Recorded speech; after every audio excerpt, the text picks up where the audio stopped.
स्थान पे बैठाया।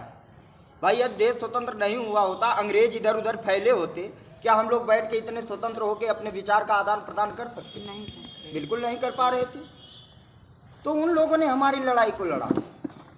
आज अगर पूछा जाए तो ललई यादव जी को कोई नहीं जानता, संत गाडगे जी को कोई नहीं जानता, संत रविदास जी को कोई नहीं जानता।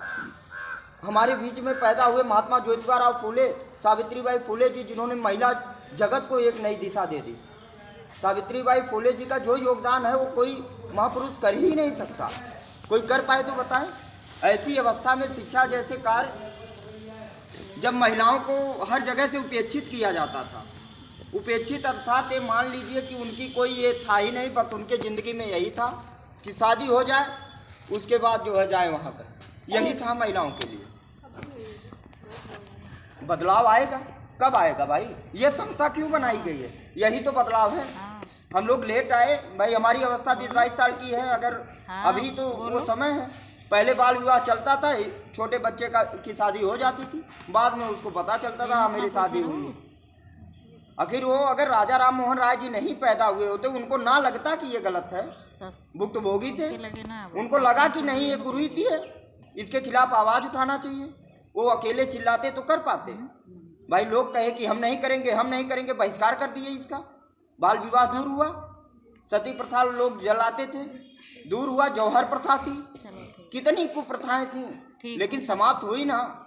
तो ये जो कुप्रथा है इस समय, दहेज लेना और देना दोनों अभिशाप है। भाई हमारी क्या सोचे होती है, हम छोटे घर के हैं तो सोचते हमारी बेटी है, शादी करना है, कुछ ना देना पड़े, कोई दिक्कत नहीं। और बेटा है अगर हमारे पास टूटी मड़ई है, खड़ा करने की जगह नहीं, लेकिन बुलेट हम पहले मांगे, तो भाई क्या इसको तो हम ही बढ़ावा दे रहे हैं? अपने विचार को बदलने की आवश्यकता है। आप अपने विचार को बदलिए, और ये तभी बदलेगा जब आप ऐसे लोगों के संपर्क में रहेंगे, ऐसे लोगों के साथ चलेंगे तो ऑटोमेटिक बदलाव होगा। कई कुरीतियां हैं हमारे बीच में भाई। पर्यावरण के विषय में कोई और अन्य कोई आया अभी तक भाषण देने, भाई हमारा क्या स्वार्थ है? हम भी अपने घर होते, हमारा भी घर है, हम बारिश में थोड़ी भीग रहे हैं भाई। 2-2, 3-3 दिन निकले हैं, क्यों? क्या मजबूरी हमारी? हम अगर अपना देखते तो क्यों आते हैं आप लोगों को बताने? कोई अन्य आया नहीं बताने। आखिर अगर मैं बता रहा हूँ तो उसको आपको समझना है, उसको सुनना है और उसको अपने जीवन में उतारना है। सबसे बड़ी बात यह है, किसी को की बातों को सुनना ही बड़ी बात नहीं होती, उसको अपने जीवन में, अपने दिनचर्या में आप डालिए। आप बच्चों को बताइए कि आप साफ सफाई रखिए। भाई डस्टबिन क्यों बनाया गया है? हैंड वॉश क्यों है? स्वच्छता रखिए, बीमारी नहीं आएगी। शुद्ध ऑक्सीजन, पर्यावरण नहीं हुआ, इसीलिए तो कोरोना आया। भाई कोरोना आने का मुख्य कारण यही है, पर्यावरण दूषित। और हमको आपको करना क्या है भाई? जो हमें प्रकृति प्रदत्त है, प्रकृति से हमें क्या मिला है? धरती, पेड़ पौधे, नदियाँ, झरने, इन्हीं को तो संजो के रखना है। हम लोग वो सब भूल जाते हैं। पानी, पेयजल की बात करें तो पेयजल इतना नहीं है कि जितना आप लोग गिराते हैं। आज क्या है, लाइट का जमाना है, बटन टिप दिए, उधर पानी गिर रहा है। भाई कहाँ हमें हैंडल मारना है? हमारा ऊर्जा थोड़ी वहाँ पे हो रही है, लेकिन आप उस जल को गिरा रहे हैं, जो जल आपके समाज, आपके बच्चों और आपके जीवन का निर्धारण करता है। आपको इसको जानना होगा, समझना होगा। ये हम इसलिए नहीं बता रहे हैं कि हमारा कोई लाभ होगा। एक दिन में अगर एक व्यक्ति 1 बाल्टी पानी बचा रहा हो, 1 बाल्टी पानी यदि एक व्यक्ति अपने परिवार में बचा रहा है, तो जानिए वो कितने जीवन रोक रहा है। कहीं ना कहीं वो जीवन रोक रहा है। और विगत 1 वर्ष पहले आप लोग देख चुके हैं पानी की क्या हालात थी। सरकारी नल पानी दे रहा था, बाकी सब सूख गया था। तो ऐसी दिक्कत ना आने पाए उसके लिए पहले से आप तैयार हो जाइए। यदि हम लोग पर्यावरण के साथ जो है खिलवाड़ ना किए होते तो शायद कोरोना ना देखने को मिलता।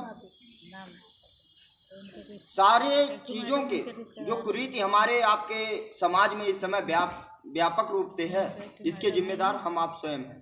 अपने विचार को बदलिए, जिंदगी जीने के तरीके को बदलिए। अगर आपके पास जो भी सुविधा है उसी में जीना सीखिए। आपके सामने कोई भूखा है, आप आधा पेट खा लीजिए। हमारे महापुरुष पत्ते घास खा खा के हमको आज़ादी दिलाए। वो इतना किए मैं उनको भूल गया। आज अपने पेट भर खा के सामने भूखे को ना छोड़ें। उसके लिए अगर सामने कोई भूखा है तो उसको भोजन दे दीजिए, खुद थोड़ा कम खाइए। कोरोना पीरियड में आदर्श मानव समाज सेवा संस्थान की मैं उपलब्धि बता दूं, 15 दिनों तक हम लोग सीमाओं पे जो है भोजन बांटने का कार्य किए। जहाँ से लोग आते थे प्रवासी मजदूर, कई लोग तो ऐसे थे कि भोजन देने के बाद वो रो दिए, 4-4 दिन के भूखे पैदल चल के आ रहे, चक्कर आ रहा। सर एक मिनट, वो भी कैसे लोगों के घरों से मांगते थे आटा दाल चावल और बनवा कर फिर ऐसे लोगों को बांटते थे जिनको जरूरत थी।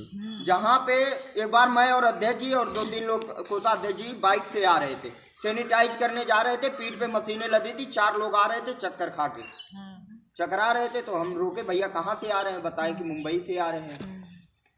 तो आप देख रहे हैं आपके पास सुविधा, आपके माँ बाप आपको दे रहे हैं कि आप कपड़े पहन रहे हैं। 100-200 अनायास लोग फोन में, गुटखा खाने में सब गंवा देते हैं। लेकिन उसी 100-200 से अगर किसी ऐसे व्यक्ति को कंबल दे दें इस ठंडक में, तो शायद उसके मुंह से बददुआ तो नहीं निकलेगी। वो पागल ही होगा लेकिन उसके मन से दुआ ही निकलेगी। तो ये चीज़ें करने की आवश्यकता, यही समाज सेवा, कोई अलग से नहीं करना है कि आप जो है अपनी कोई अच्छी खासी, भाई मास्टर साहब सैलरी पा रहे हैं 50-60 हज़ार, 10 हज़ार से समाज सेवा कर रहे हैं। भाई 10 हज़ार से इनके परिवार में कुछ सुविधाएं हो सकता है आ जाएं, 1-2 वॉशिंग मशीन खरीद लें, हाथ को थोड़ा सुख दे दें घर, लेकिन हो सकता है उसी 10 हज़ार से कई परिवार का भला कर दें। तो ये भावना है, भावना होनी चाहिए समाज सेवा करने के लिए। आपके पास पैसे नहीं तो जरूरी नहीं है कि आपके पास पैसे हो तभी सेवा करिए। भाई कोई रोड पे जा रहा है, अचानक गिर गया, उसको उठाना भी एक सेवा है। भाई कौन ऐसा पड़ा है जो उठा देगा? किसी के पास समय नहीं हो किसी और का देखे, ये भावना आप अपने अंदर लाइए, फिर देखिए लोग कैसे आपकी रिस्पेक्ट करते हैं। और यदि इन सभी भावनाओं को एक बैनर तले आप करेंगे तो चीज़ें बदल सकती हैं। भाई आपकी संस्था है, उस संस्था के बैनर तले आप कंबल बांटिए, मास्क बांटिए, सैनिटाइजर, कापी पेन बांटे, ये सारा काम करेंगे तो आपके साथ आपकी संस्था का नाम होगा। और संस्था का नाम जब होगा प्रदेश स्तरीय आपके मंत्रालय तक जाएगा तो वहाँ से आपको सेवा करने के लिए सहयोग भी मिलेगा। भाई जो आप आज सहयोग आप अपने पास परिवेश से मांग रहे हैं, वो सहयोग जब आपका सरकार करेगी तो आप व्यापक रूप से सेवा कर पाएंगे। यही हमारा उद्देश्य है कि हम अपने कर्तव्यों, हमारी सरकारें भी जान सकें कि यह संस्था इस प्रकार का कार्य करती है, वो दे और हम व्यापक रूप से कार्य करें।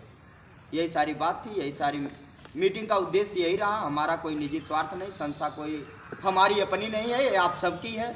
आप लोग जुड़िए और जुड़ के कार्य करिए। ठीक है, नियुक्ति पत्र दे दें, बाकी मीटिंग